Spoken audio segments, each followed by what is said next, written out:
Evolutionary.org presents Evolutionary Hardcore Podcast with your co-hosts, Steve from the American Underground and Mobster from the UK Iron Den. Get ready for the most hardcore and underground info in the industry. And here we go. 10, 9, 8, 7, 6. Evolutionary.org Hardcore Podcast coming your way. Episode 171, Steve Kuclo. I am Steve Shmee, and I'm joined by Da Mobster from across the pond, the UK Iron Den. What's up, buddy? How you doing? All good in the hood. Let's hit this one and smash it at the ballpark. So Steve Kuclo, he's an IFBB pro bodybuilder. He has a long history of competitions under his belt. High finishes at Mr. Olympia. His nickname, Kingsnake, his peak stacks when he was close to the high finish at Mr. Olympia, 5'11", 280 pounds, around 5% body fat, big guy, lean guy, very hard physique. You guys can check out his pictures. Born in 1985, always worked as a firefighter. Spends his free time on his numerous business ventures where he personifies a bad boy image. So this one is going to be classified as another bad boy in our series of bad boys. There's definitely a lot of bad boys in the fitness industry. It does work in your favor when it comes to marketing. A lot of people are into that, but it can actually turn people off. So we're going to get into that little talk later. We're going to get into his steroid use. We're going to first talk about his early life. So let me start it off a little bit. I'll bring in Mobster. So born in Michigan, he spent his childhood active. He played football, hockey, baseball.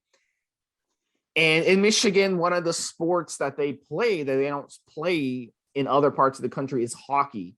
And he was excellent at hockey. He also fell in love with fitness. He built a strong physique so he could be better at hockey. So the more you weight train, the more he realized he was going to be good at it. And he did find a little niche there and learned that he was gifted. So 18 years old, he competed at the 2004 NPC Capital City Classic team, finishing in third place. Over the next 2 years, he won teens national heavyweight along with NPC Michigan bodybuilding state championships. He also became a firefighter that helped him pay his bills and supplement his bodybuilding career. And here's a weird thing about it is his excellence in the gym actually played a huge role in making his firefighter job easier and not the other way around. So you can kind of look at it both ways, but that's something to think about because his coworkers, that was not the case with his coworkers necessarily. So let's talk about his pro bodybuilding career a little bit. So third place at NPC Nationals in 2008 and 2010. Next year he won, and that earned him his pro card. So now it was ready. Now he was ready to take things to the next level. In 2013, his first pro competition was the Europa Super Show Men's Open. He won it, and that qualified him to compete at Mr. Olympia. So step by step, he was on his way. His dream was to be on stage with the best bodybuilders in the world. He certainly had the genetics for it. He finished a very disappointing 14th place in 2013, but he did savor the experience. The next year, he won the Arnold Classic in Brazil, and that qualified him for Mr. Olympia again. This time, he finished in 9th place, which was a 5-place improvement. So he kept getting better. He needed a coach at this point. If he was ever going to reach his dream of winning the Mr. Olympia, he needed a coach. He won. He brought in one of the top coaches in the world, George Farah, who is a Lebanese bodybuilder and one of the brightest minds in the industry. So one of the things that Farah is known for is nutrition. So Farah is legendary when it comes to nutrition. If you're a pro bodybuilder at a high level, this is the guy that you definitely want to call. So that was Kuclo's weak point. And Farah's guidance helped Kuclo go 2nd place at the Texas Pro in 2015.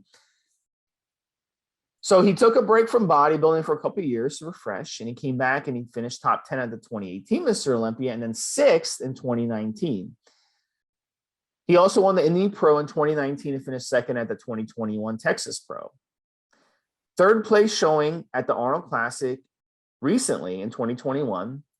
So he's not done quite yet, and we should see him in some more competition over the next few years, but he does have a lot of guys though that are younger than him that are coming on. So he's in his mid to late 30s now. So it'd be interesting to see if he can keep improving. So Mobster, I'm going to bring you in. What are your thoughts on all this? A couple of corrections there, Steve. I think he was, let me think now. He's only just in the last year or so, up to, as you say, a couple of years ago, when you've got as far as you have. More recently, I believe he's taken, like Ronnie Coleman with the police, when Ronnie stepped away, and essentially you had the Ronnie situation was that you could come back in, and he was able to do that, and you become a reserve officer. What's happened with, I believe, Mr. Kuclo was that if you'd done a certain amount of time, which he had, even as you say, as a young bodybuilder to where he was now just a couple of years ago, he was able to take an early pension. So something that he did an interview with his new coach, Hany Rambod, and he's an Evogen athlete now. And they had a conversation which included the fact that he'd taken this pension. And of course, in a way, Hany had been nagging him, as we say here in the UK, to try and take it easy, to grow as a bodybuilder, because most pro bodybuilders don't really do much physical activity. And there are times as a fireman when you're going to be incredibly physical. And he wanted him to do an office job. And finally, I believe he's taken the pension, which means he can step away. It's roughly 2/3 of his income, similar to what we have here in the UK for certain services, specifically still the police here in the UK. I'm not sure if paramedics or firemen have quite the pension that they used to here in the UK. So yeah, that's where he is. It's with Hany Rambod is his coach now, which we can get into. He's been, I believe, the first Evogen, which is Hany's supplement company, the first sponsored athlete that they took on. The fire thing, let's get into the fire thing very quickly. We've got a bunch of guys here in the UK, stuff that I've looked at myself when I was a young man leaving school, looking for jobs, etc. And in some ways, being a fireman's kind of cool. And then what I mean by that is if you're not busy, if you're not out putting out fires, if you're not out rescuing people from burning buildings and doing all the crazy, fucked up, heroic shit that firemen have to do, you can have the time to train on the premises. Most of them have a small gym, like a lot of police stations have a small gym, and it can be okay. But at the same time, and I believe you have a thing in the States which is even worse in terms of what we would call the shifts, in that typically a shift for an American firefighter, full-time American firefighter, is a 24-hour, the equivalent of 3 working days. And then I think you sometimes get a day or 2 days off, and then you're back in. Now, to say that this screws with your lifestyle and training, and especially in Steve's case, being a professional bodybuilder, is an understatement. And more so if you are busy, if you are out fighting fires. You have a lot of, in California, for example, those forest fires when half the mountain's on fire, and those guys can be out there for a day and a half putting that stuff there. So it's not an easy job. It's all or nothing. It's either 100 miles an hour or not. And one thing that we can say, especially with this kind of situation, and again use Ronnie Coleman as another example, both these guys were or are very high level bodybuilders who were doing, up until very recently, towards the end of Steve's career, full-time jobs. So there's an awful lot of amateur bodybuilders, never mind professional bodybuilders, who think that they shouldn't be doing these jobs, this kind of work. And if nothing else, when we're going to get into the negatives as well as the positive, if nothing else, we could say that Steve doing a full-time job, a hard full-time job, or potentially very physical sometimes full-time job, and dangerous, is something to be admired. Steve, back to you. So let's get into his social media a little bit. He does have a modest social media following, 250,000, which isn't a lot, but it's not that bad. He also offers coaching, market supplements, and posts a lot of updates on his physique. So We can get into his training. We're going to talk about a little bit about his marriage and the controversy around that. We have to touch on that a little bit because it did make waves recently. But why don't we talk a little bit first about his training and nutrition? I'll talk about his nutrition, Mobster, and then you can talk about his training, and then we'll get into that. So Kuclo, he struggled with nutrition for many years. He hired George Farah, as I mentioned, to teach him what proper nutrition was all about. So, you know, his meals, it looks like chicken, fish, spinach, rice, chicken, oats, and eggs, just typical bodybuilder foods, whole ingredient, single ingredient foods. He also eats some fruit and nuts. Off season, he likes cheat meals, burgers, pizza, which helps him push his caloric intake up and gets his body weight close to 300 pounds. And during prep season, obviously, he'll eat much healthier. So we see that, you know, with pro bodybuilders a lot. They have, you know, in season and they have off seasons. And, you know, that's how it works. You know, in bodybuilding and in sports and fitness, it's not a linear transition, you know, transgression where you're constantly improving. I mean, look at Tom Brady in the NFL. Is Tom Brady, you know, as good today physically as he was 5 years ago or 10 years ago? Of course not. You can argue mentally he's good, you know, he's really good, but he also changed teams, you know, the past couple of years. So that sent him back. When he changed teams, he had to kind of reboot things, and he struggled a little bit his first year with the new team. So even in his case, sometimes you got to take a step back to go a step forward. So, you know, there's a lot of things that go into fitness. And plus the thing is with sports, with fitness, with industry, you're fighting age. So every year you get older, you're fighting it. Your resting heart rate, maximum heart rate changes. Your maximum heart rate, each year you age, you know, drops by a point. So obviously, you know, him being in his late 30s, he's not going to be able to be as fast physically. He's not going to be able to have the type of endurance in the gym as he did when he was 20 or 25. He's not going to be able to recover from his workouts like he did at 2025. So it gets harder, but the experience does pay off in your mind if you're able to learn from it. So the fact that he was late getting on top of his nutrition may have cost him an opportunity to end up in the top 5 Mr. Olympia, in my opinion. So he's got a lot of guys that are chasing from behind. Yeah, something I want to jump in here just on the nutrition stuff, and this is more of an advisory to our listeners as much as it is talking about Steve. I mean, what Steve's just said is quite correct. They getting the nutrition sorted late may have actually it's kind of a mistake. There's an argument which essentially says when you're younger, you can get away with more mistakes when it comes to nutrition, but when you're older and you're maxing out your physique, what you need to do is be on point. And there's no argument about this. When we've talked about genetically superior bodybuilders, and the one that springs to mind is kind of obvious, Dexter Jackson, with his ability, called the Blade for a reason, because he used to get in ripped to fuck shape, seriously good condition. And he wasn't doing if it fits your macros. He was on point with his nutrition. So the argument that maybe you think you can get away with this stuff because your genetics, well, maybe that's true. But if you don't do the stupid stuff and you do the proper food that you're supposed to eat, you should see, because of your genetics, an even better condition, an even better shape, an even better response to training and so on and so forth. One of the things that's worth pointing out, and Steve has covered what he's been eating, you hear this on a majority of podcasts. When you were talking about top professional bodybuilders, what they eat is kind of the same. And that's because what they're eating works. Is it boring? Yeah. Is it not exciting? No, it's not exciting. But it works. You guys can ask, and we do get asked this, can I swap this? Can I swap that? You can do what the hell you like, guys. But look at what the top pros are doing. The guys with the best genetics, the greatest access to pharmaceutical PEDs, with the ability to train and get paid for it, and they're still eating the same boring food that the other guys eat. There's a reason for that. And they're not doing it because they want to or because they've joined the chicken and rice club. So, yeah, Steve's analogy just now is a good example again for Tom Brady to be as good as he is for as long as he's been, even if he's not the athlete that he was 10, 15 years ago.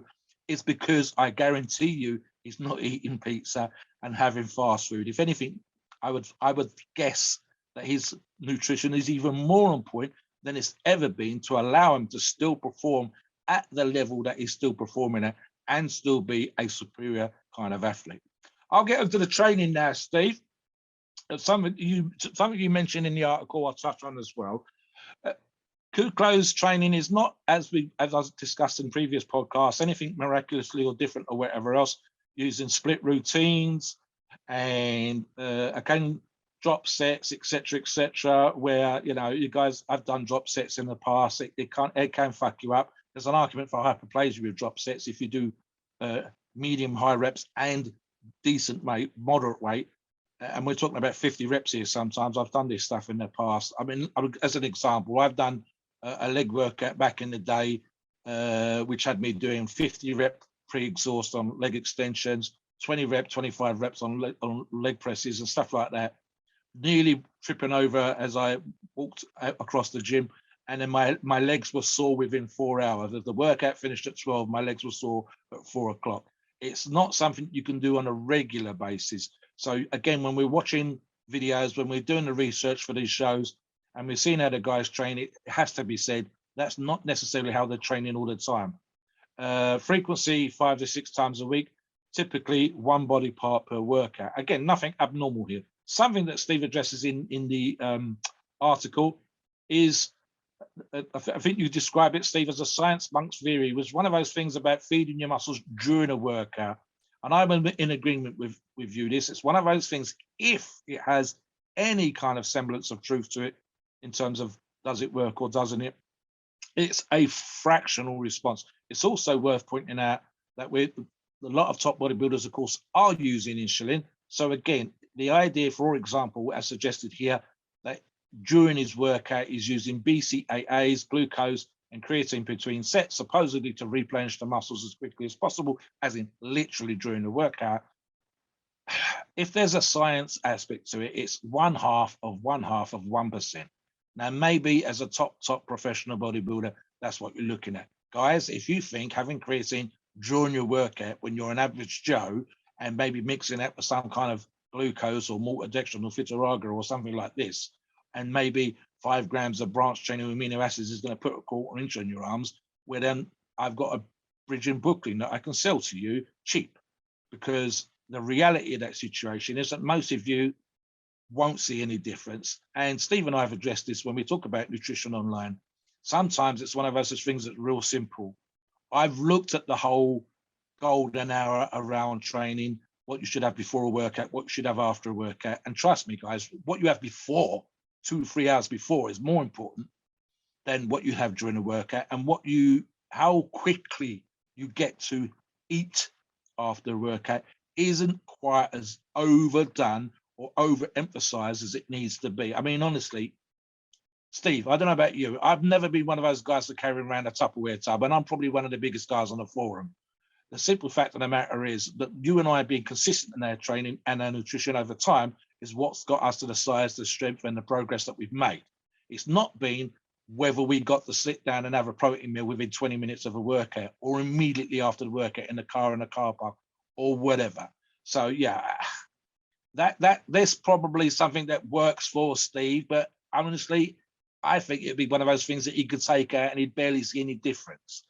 And of course, as I say, you have to be aware, guys, that he's doing a lot of PEDs and potentially insulins being in there, and that might be the reason for this kind of nutrition rather than the majority of us. I mean, a good example, we've seen this on the forum, guys that consume food too close to a workout or during a workout tend to, whether they like it or not, have stomach problems, which may well lead to them having their head down the toilet and spewing up that very expensive pre-workout or intra-workout nutrition that they've just bought and paid for. Back to you, Steve. Yeah, and at the end of the day, you know, these types of situations are, you know, very, very common, where we have, you know, a lot of ups and downs with our training, with our nutrition and stuff. So I just want to be I just want to be clear. Like you have to set a goal, but you have to set a realistic goal. Like, don't be like, I want to be like Steve Kuclo. I want to be almost 300 pounds and have a low body fat. I mean, if you don't have the genetics to do it like he does, then you're not going to do it, obviously. So you can only be the best you can be. And that's a nice thing about weight training is no matter what, you can improve and you can weight train. I can remember my weightlifting coach back in high school. He used to tell, he was trying to get more people recruited to do weight training. He's like, look, anyone can do it. It doesn't matter if you never weight trained before in your life, or you've been weight training, or you've been doing gymnastics, or you're doing push-ups, or you played football, or you played hockey, or you played soccer, whatever. You can always just start weight training again. That's the beauty part of weight training. And we all come in different shapes and sizes. So, to just point your finger at someone and say, yeah, you can't weight train, you're not good enough, you don't have the genetics. There's no such thing as not having the genetics. Just because you don't have the genetics to be a Mr. Olympia doesn't mean that you can't weight train. You still can't go and resistance train. You still can't go and get the benefits of weight training. So weight training is really for everybody. It's not an inclusive thing and it doesn't matter what you look like. It doesn't matter how good or bad your genetics are. So it's definitely something to do for sure. Yeah. And, and always, remember what we're telling you guys as well. It's linear. It's not linear. It's not, you're never going to just improve forever. And it's okay to not just improve every workout. What are your goal is strength or size. It's just not going to happen. It doesn't have to happen. That's not how our bodies work. So, and in Kuclo's case, I can make the argument that he's, today he's got better handle on his nutrition and training than he did 5 years ago, but he may not do as well today as he did before. He may not ever get back to being sixth place at Mr. Olympia as before. So, I mean, it's all about your competition in these competitions as well. And he has some really stiff competition. I mean, I can name 5-6 guys right off the top of my head that he's not going to be able to beat, next year if he does compete at the Mr. Olympia. So get in that, Mobster, and we'll talk about his controversies. Yeah, I'll go very quickly then. One of the things I said in the pre-show to Steve, well, actually two things. One that just occurred to me is Steve taking on a coach was a great thing for him, and it probably gives us the condition that we saw a couple of years ago. The problem with that, of course, is we know that most of the top pros have also got a coach, and if they didn't have one before, they've all got one now.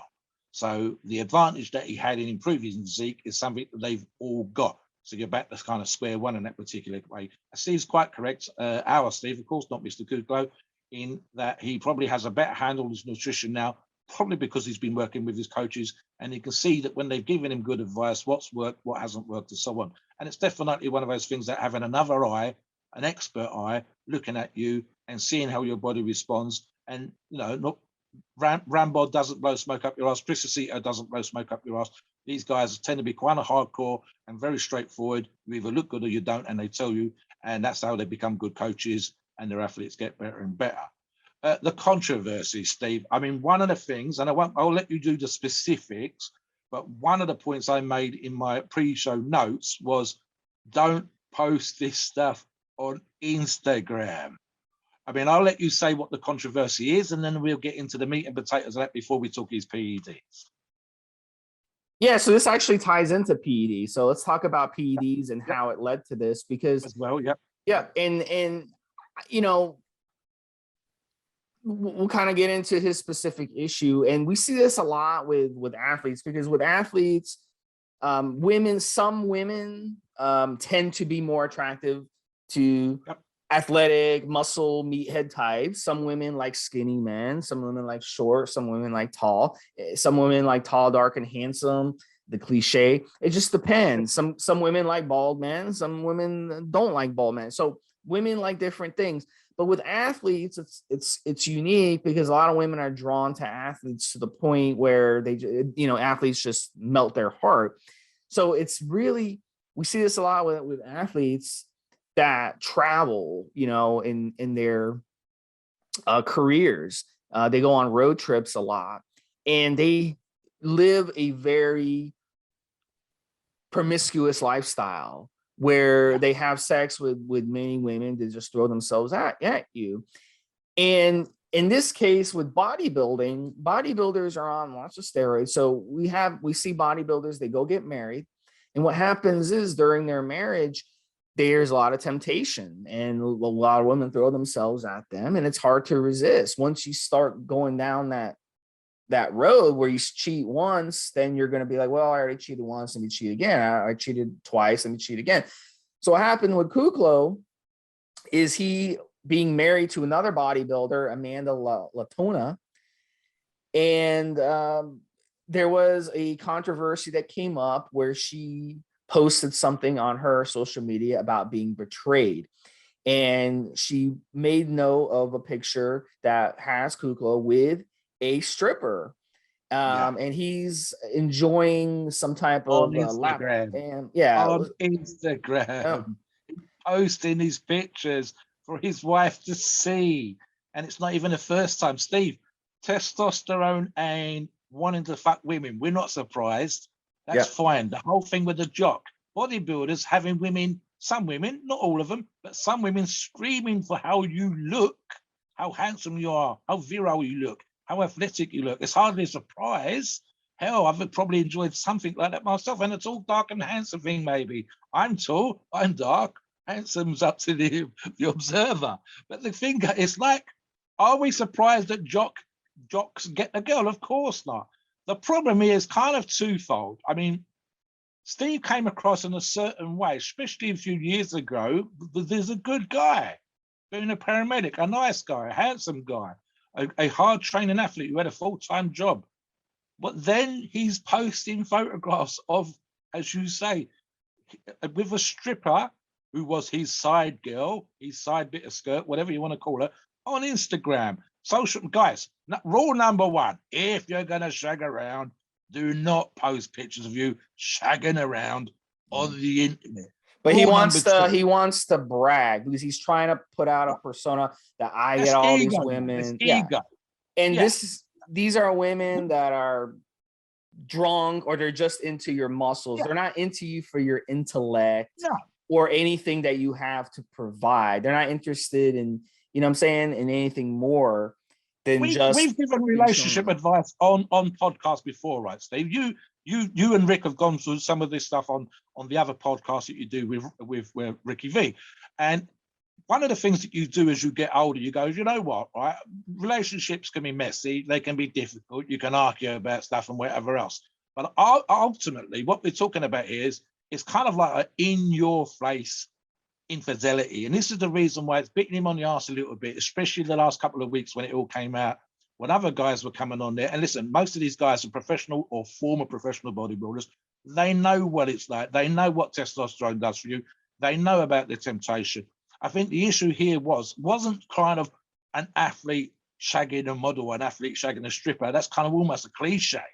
The problem was, it was kind of like so stupidly done with the Instagram stuff, and pretty much, again, and this is based on the other podcast with other professional or former professional bodybuilders, essentially saying this is the third time this has happened, that in each of the previous times he's in a relationship, and rather than finishing with the girl, he starts shagging some other girl, and the pictures were out there for people to see.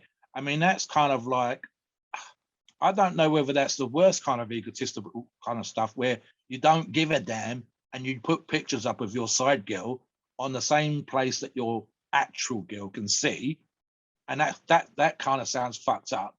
Or you know, you're just so into this side girl at the time, and you're kind of stupid in that particular way. And you and I, maybe certainly me, and I'm guessing you, when we were younger, we probably did stuff that we wasn't always proud of. There's probably been times in our life, but the argument that we would do this with the girl that we're with now, the long-term girl, the one that we're supposed to be in a proper relationship, it's kind of screwed up. And I certainly, for one, would not, let's be honest, I think it's going to be one of those kind of situations that he can't really defend himself for.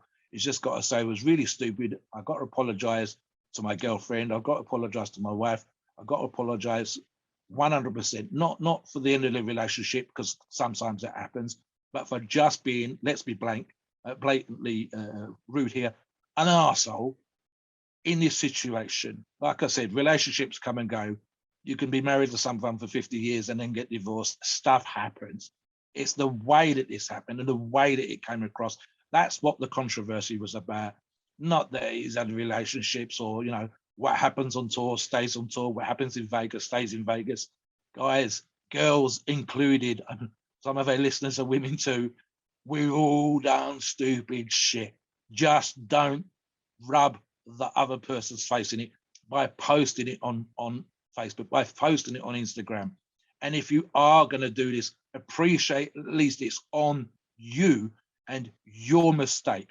What we quite often see with these situations that come up is where the person's like, oh, this was happening or that was happening. Motherfucker, own your shit. You screwed up. You did the stupid stuff. You posted that damn picture. On Christ, if he tagged her in, can you imagine? So, yeah, that might suggest that sometimes the persona that we like to have, quite often we do this, when we put our heroes on a pedestal, they are as human and they make as many mistakes as the next guy. They are athletes, they are bodybuilders, they are a good example, genetically good examples of a human being, but it doesn't mean that they don't screw up. It doesn't mean that they don't make mistakes.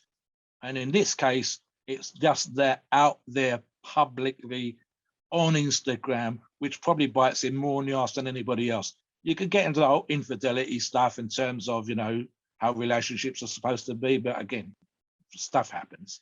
I just think this example being on public social media is probably where the real bottom line mistake is for me, at least.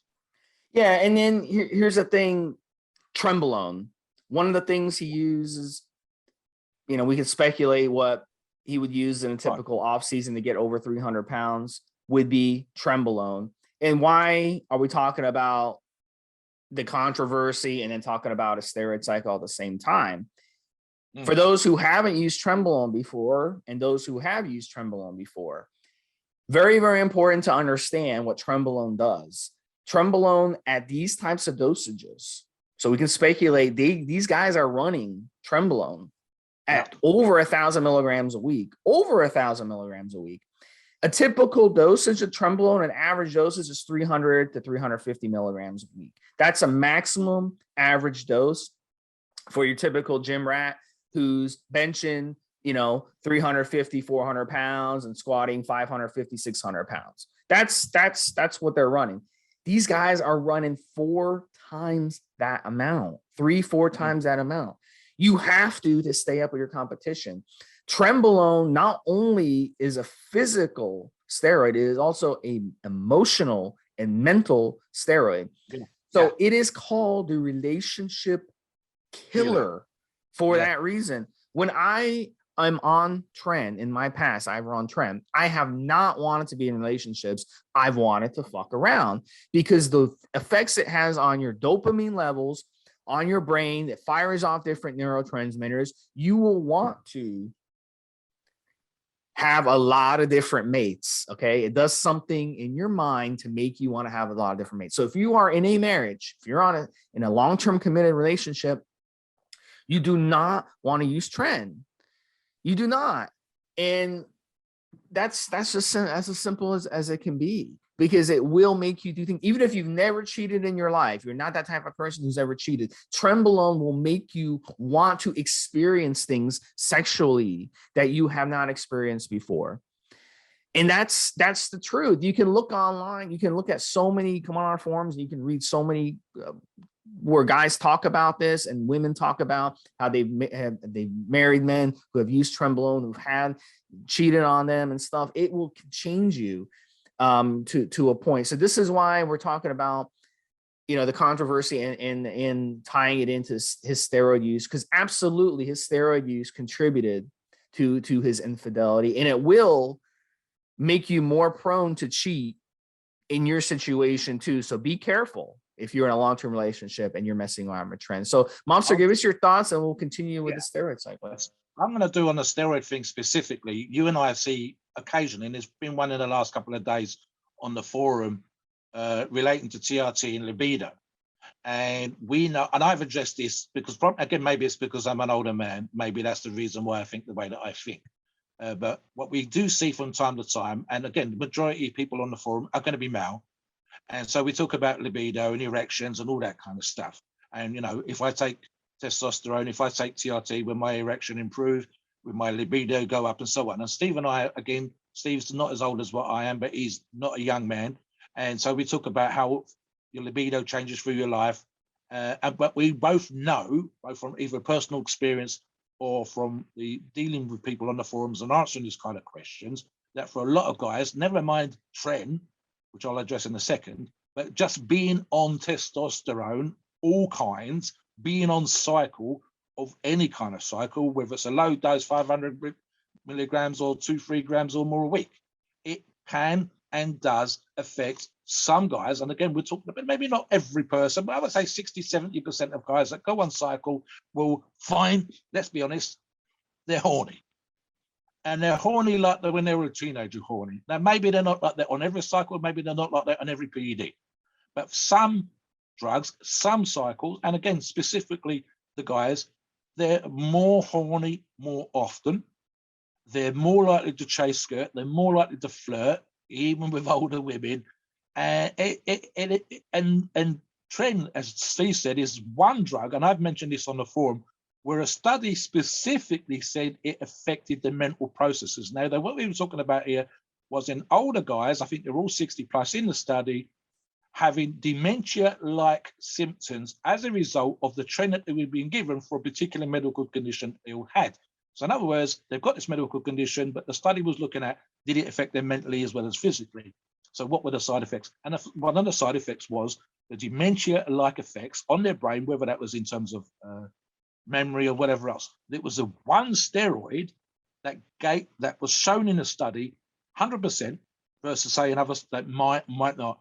This one turned around and said Tren affects you mentally, and that was in guys that were 60 plus, whose libido shouldn't be as much as say a 15 or an 18 or 21-year-old.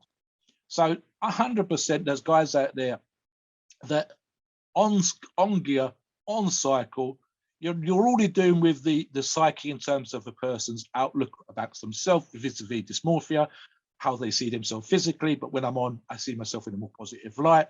I see myself being stronger, and therefore I feel more virile. Therefore I feel more attractive. Therefore I'm more likely to flirt, and so on and so forth. And that's without getting into the mental aspects of how testosterone can make you feel as well. And specifically, as Steve said, quote unquote, the relationship killer Tren.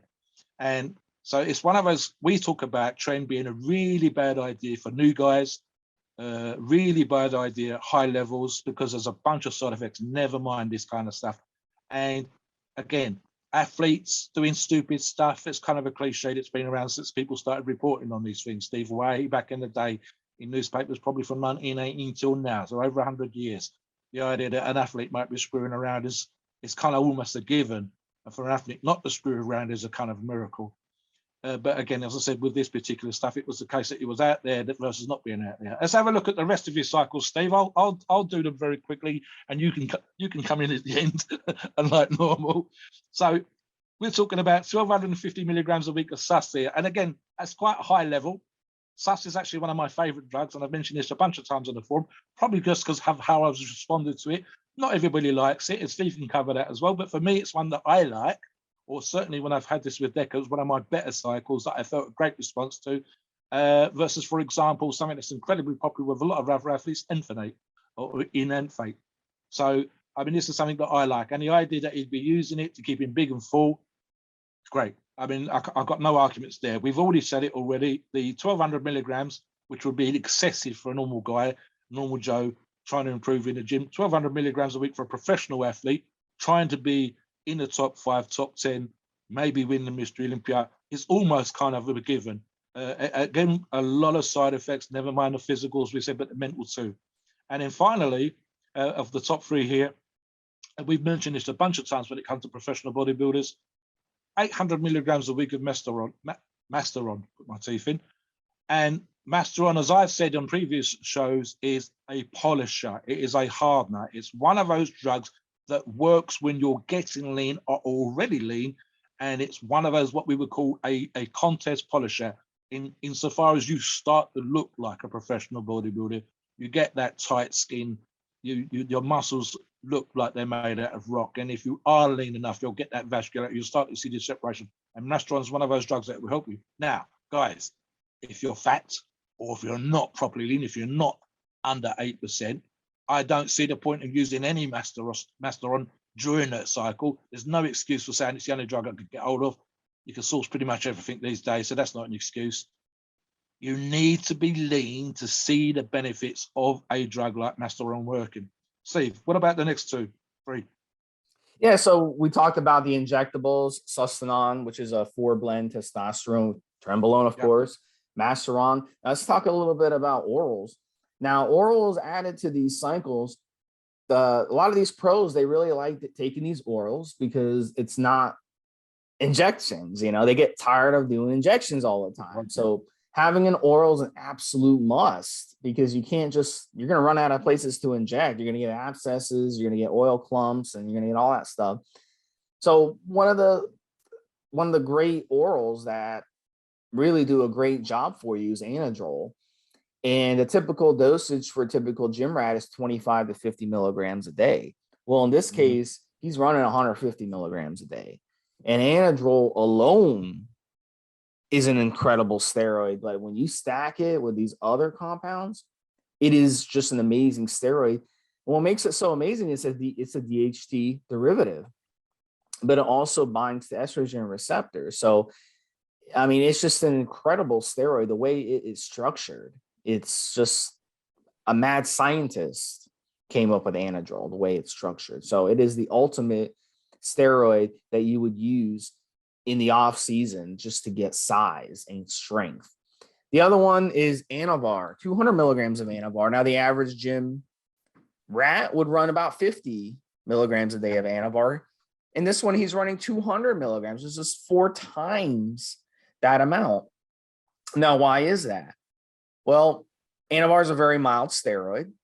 It's very good.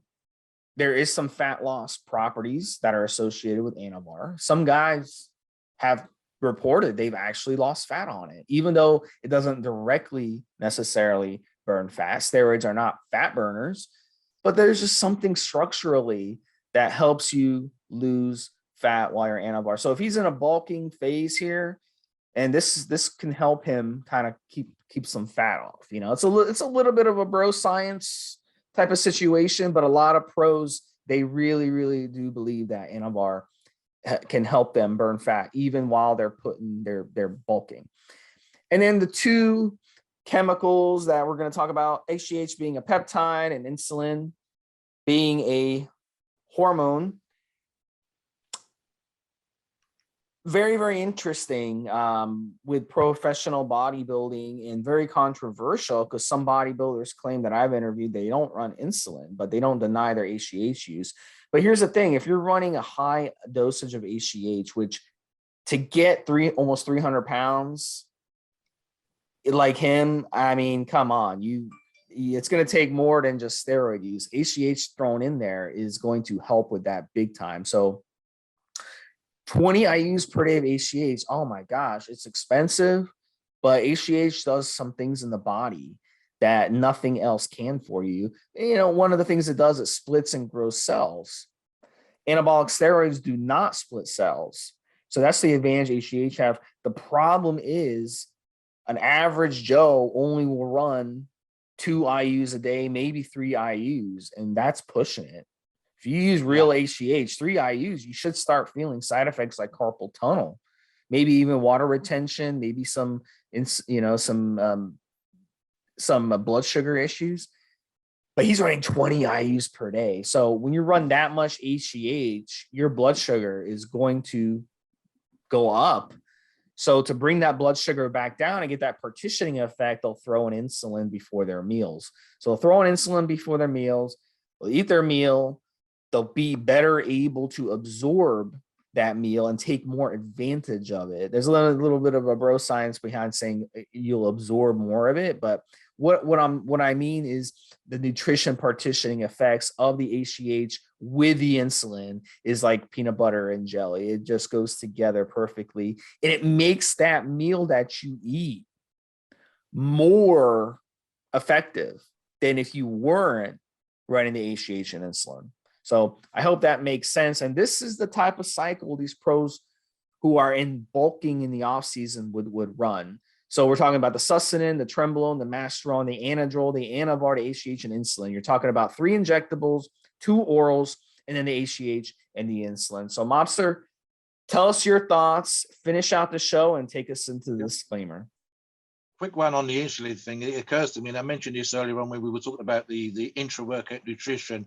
Milos Sarcev is the mind, is a famous former professional bodybuilder himself, coach now, and someone who pretty much, if he wasn't the only one, he was certainly one of the very early guys that was talking about the intra-workout / insulin protocol. And without getting into specifics, because I'm no expert in that particular area, the long and the short of it was, I mean, Milos's example would be giant sets. He had 3 or 4 athletes at one point, all working together, doing giant sets of typically 4 or 5 movements before you'd have a rest. So 4 or 5 different exercises for shoulders, for example. He had them, I believe he was one of the guys that was having people consume applesauce during the workout. And again, as I said, the guys are coming up with different versions of some sort of a carbohydrate product, which we mentioned earlier on with regards to the carbs and the amino acids. And this was as a result of the idea that you was manipulating insulin, either pre or post workout, together with this carbohydrate nutrition, this loading of the glycogen into the muscle cells, and at the same time depleting them of glycogen with the giant sets and so on and so forth.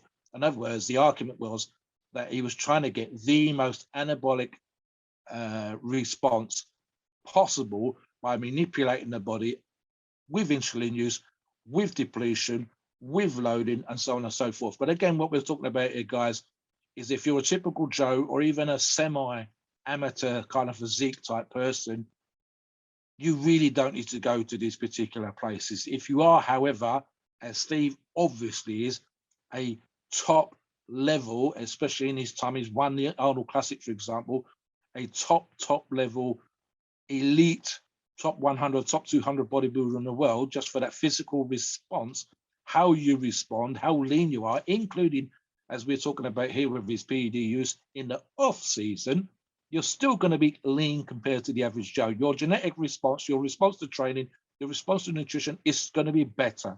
And we've talked about this before. That includes your response to PEDs, including drugs like insulin. Most guys, and we've touched on this in the past, and we mentioned it on the forums, most guys fuck up with insulin. In the same way with DMP, as dangerous as it is, the opportunities for screwing up on insulin are high. But specifically here, the idea that an amateur average genetics type person would use insulin and get the same sort of response as a top professional bodybuilder who's got someone guiding them through the specifics of a protocol, it's unlikely that you're going to develop a freak type physique because you decided to use insulin. And then, of course, as Steve says, we'll look at the numbers, whether it's 20 IUs a day of HGH versus 2 to 3, 2.5 IUs is a good number per day if you are going to use it. Can you afford to run it long enough? Are you using insulin properly? Do you have supervision? Is there someone on hand who knows what to do if you screw up? Have you depleted? Have you loaded? Did you follow the protocol to the letter? Did you do exactly what you're supposed to do? Or if you didn't, here's a problem for you. And again, what happens typically, I mean, Steve and I have both seen this with guys that we know that are in the gym and that are using insulin. They don't look any better after. You wouldn't know that they were on insulin. You wouldn't see that they were getting a response. But guys like Steve and other professional bodybuilders, hot damn, we can see from the history of the sport alone, when insulin came in, when growth hormone came into the sport, we saw the difference to their physique. We know that they are high responders to this kind of stuff. And that's the reason why they can do stuff like 20 IUs a day of insulin, of growth, 10 IUs of insulin and so on. And again, this is probably not even excessive. Steve and I have done podcasts where we talk about the death cycles, and some of the numbers there would double or triple these, but it's not double or triple that much better of a bodybuilder. Right, in terms of the overall view, Steve is a top professional bodybuilder with great genetics, but he's kind of done a schoolboy error when it comes to this relationship stuff. It's not for us to tell him how to live his life any more than any of the other pundits doing podcasts. But we comment on these things, and it's kind of schoolboy era stuff. We understand how athletes are. We've been there, we've seen it, we've done it. That includes the professionals and ex-professional bodybuilders doing other podcasts. They kind of know, they've lived some aspect of this lifestyle. They kind of know what happens. And I used the analogy earlier on, what happens in Vegas stays in Vegas. Schoolboy era is posting stuff on your social media, kind of like you don't care. That's foolish right there. And it's insulting. If you are at the end of a relationship with one person, and I'm going to use the obvious to say with a woman, as a fella, as a man, don't be some kind of prick and post your shit so that you're kind of rubbing her face in it, man, because it's just not right. You don't have to be religious or political or asexual or whatever. It's just a bad thing to do. It's just not nice. And it's one of those things that if guys, again, the majority of our listeners are fellas, some women as well, is if it's ever happened to you, you'll just know how bad that feels. So don't do it. If you're going to finish a relationship, finish a relationship. If you're moving on, move on. But be a person that gets that stuff out there with the person you're in a relationship with or supposed to be in a relationship before you do that. So yeah, it didn't do him any favors. The community kind of rose up. No one said he's a bad bodybuilder or a bad athlete, but we all said it was not, he didn't get any thumbs up. He didn't get any pats on the back. He didn't get any kudos, whatever else. Right. If there's anything else, Steve, I'll jump into the disclaimer. Yeah, go for it. Yeah. Okay. Yeah. So please don't, guys, we're not doctors and the opinions are ours, especially when it comes to relationships. It's our view and it's based on our experience and views on the topic. Our podcasts are for informational purposes and entertainment only. The freedom of speech and the First Amendment applies.